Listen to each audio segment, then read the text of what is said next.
Shalom, Bapak Ibu Saudara-saudari yang terkasih. Berjumpa kembali dengan saya, Veronica Yusia Sulistianingsih di BC Katolik Channel, edisi hari Minggu 23 Oktober 2022. Renungan hari ini saya beri judul Kerendahan Hati Awal dari Pertobatan. Bacaan Injil hari ini mengenai perumpamaan tentang orang Farisi dengan pemungut cukai, diambil dari Injil Lukas 18 ayat 9 sampai dengan 14 yang berbunyi demikian. Dan kepada beberapa orang yang menganggap dirinya benar dan memandang rendah semua orang lain, Yesus mengatakan perumpamaan ini. Ada dua orang pergi ke bait Allah untuk berdoa. Yang seorang adalah Farisi dan yang lain pemungut cukai. Orang Farisi itu berdiri dan berdoa dalam hatinya begini. Ya Allah, aku mengucap syukur kepadamu, karena aku tidak sama seperti semua orang lain, bukan perampok, bukan orang lalim, bukan pezinah, dan bukan juga seperti pemungut cukai ini. Aku berpuasa 2 kali seminggu. Aku memberikan 1/10 dari segala penghasilanku. Tetapi pemungut cukai itu berdiri jauh-jauh, bahkan ia tidak berani menengadah ke langit, melainkan ia memukul diri dan berkata, Ya Allah, kasihanilah aku orang berdosa ini. Aku berkata kepadamu, orang ini pulang ke rumahnya sebagai orang yang dibenarkan Allah, dan orang lain itu tidak. Sebab barang siapa meninggikan diri, ia akan direndahkan, dan barang siapa merendahkan diri, ia akan ditinggikan. Demikianlah sabda Tuhan. Bapak, Ibu, Saudara-saudari yang terkasih, ada satu ayat yang membuat saya semakin menyadari siapa saya ini, yaitu di ayat yang ke-13. Tetapi pemungut cukai itu berdiri jauh-jauh, bahkan ia tidak berani menengadah ke langit, melainkan ia memukul diri dan berkata, Ya Allah, kasihanilah aku orang berdosa ini. Ayat ini membuat saya tertegun sekaligus meneguhkan iman saya, bahwa saya orang berdosa yang masih membutuhkan rahmat belas kasih serta karunia Allah. Dalam bacaan Injil di atas, kita mengenal orang-orang Farisi itu yang selalu menganggap dirinya benar. Mereka sepertinya tidak membutuhkan pertolongan, rahmat, dan kasih karunia Allah. Kita dapat memahami bagaimana sikap berdoa orang Farisi. Ada satu sikap yang dapat disyukuri, bahwa dia tidak menjadi penjahat. Akan tetapi, perlu dipahami isi doa-doanya. Karena orang Farisi tersebut juga mengatakan, aku bukan pula seperti pemungut cukai ini. Kelihatan di balik doanya itu ada sikap mengadili orang lain.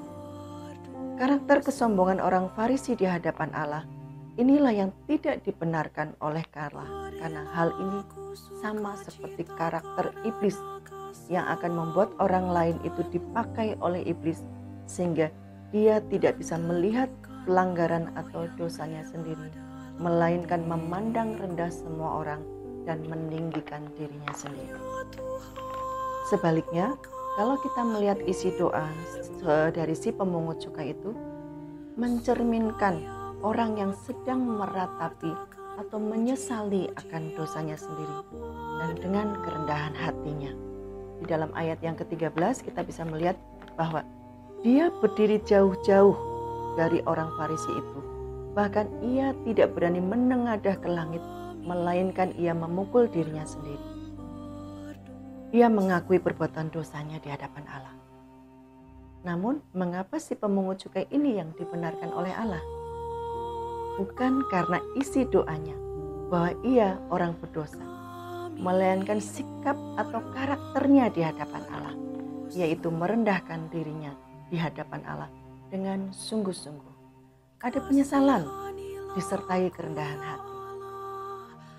Si pemungut cukai ini merasa butuh Tuhan agar mengampuni dan membebaskan dia dari dosa.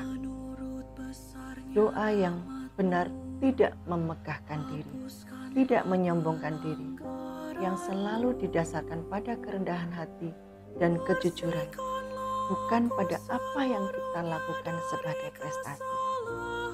Ini merupakan karakter yang dibenarkan oleh Allah ketika kita berhadapan dengan Allah. Jika tadi kesombongan di hadapan Allah merupakan karakter iblis, yang buahnya adalah ketidaktaatan, maka merendahkan diri di hadapan Allah merupakan karakter dari Yesus sendiri, dan buahnya adalah ketaatan. Seperti Yesus sendiri taat sampai wafat di kayu salib dan bangkit karena kemuliaannya.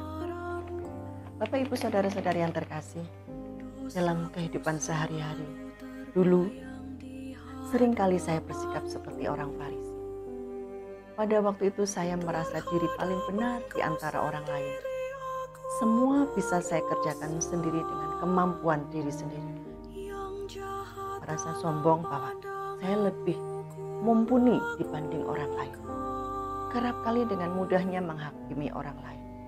Merasa iri dengan keberhasilan orang lain. Sulit mengampuni, dan lain sebagainya. Berdoa bagi saya hanya sebatas supaya diketahui bahwa saya sebagai orang Nasrani bukan menjadi satu kebutuhan untuk mau bertemu dengan Sang Pemilik hidup saya.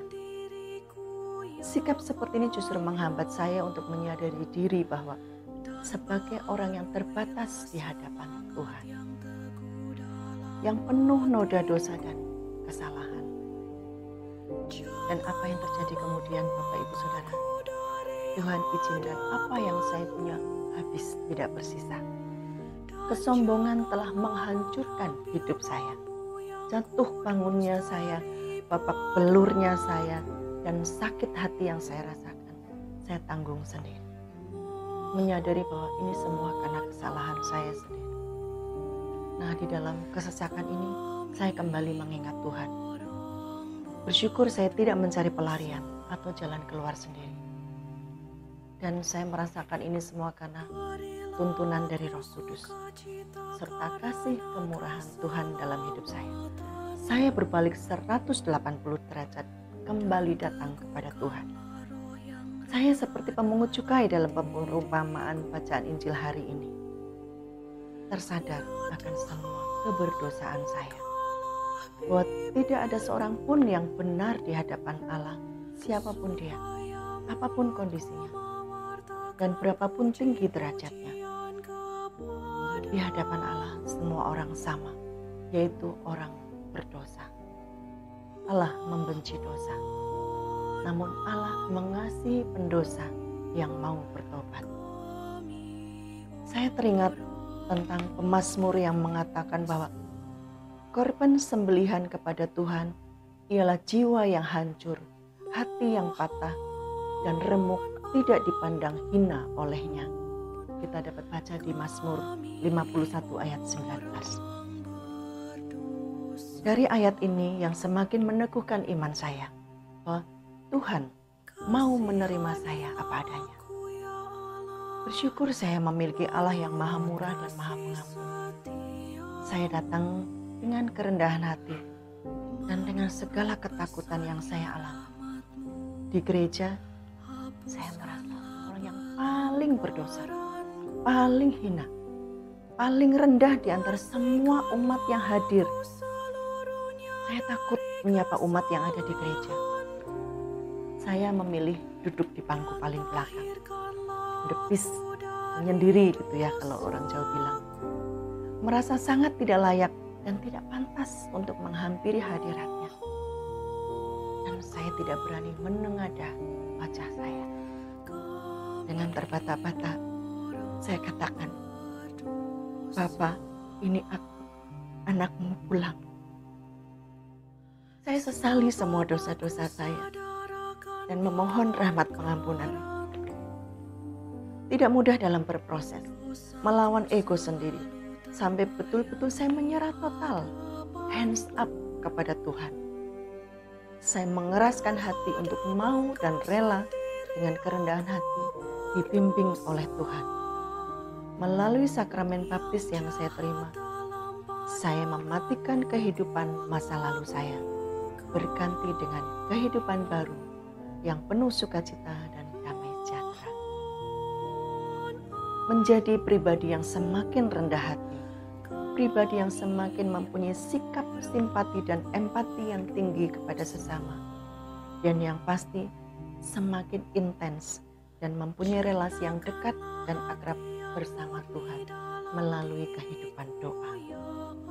Sekarang saya merasa homely untuk datang ke gereja karena saya tahu Allah menyambut saya dengan kasih-Nya. Sekalipun saya orang yang penuh dengan dosa. Allah mengasihi orang yang tulus, rendah hati, bersedia bertobat, dan menggantungkan harapan akan keselamatannya hanya kepada Allah saja. Bapak, Ibu, Saudara-saudara yang terkasih, keadaan hati kita adalah faktor yang penting yang mewarnai relasi kita dengan Tuhan. Yang Tuhan nilai bukan apa yang kelihatan, rupa wajah kita, perawakan kita, kekuatan, kehebatan, atau kepintaran kita, melainkan isi hati kita. Tuhan ingin kita datang dengan ketulusan dan kerendahan hati. Demikian permenungan yang boleh saya bagikan, kiranya menjadi berkat bagi kita semua. Sampai bertemu kembali pada edisi berikutnya. Berkah dalam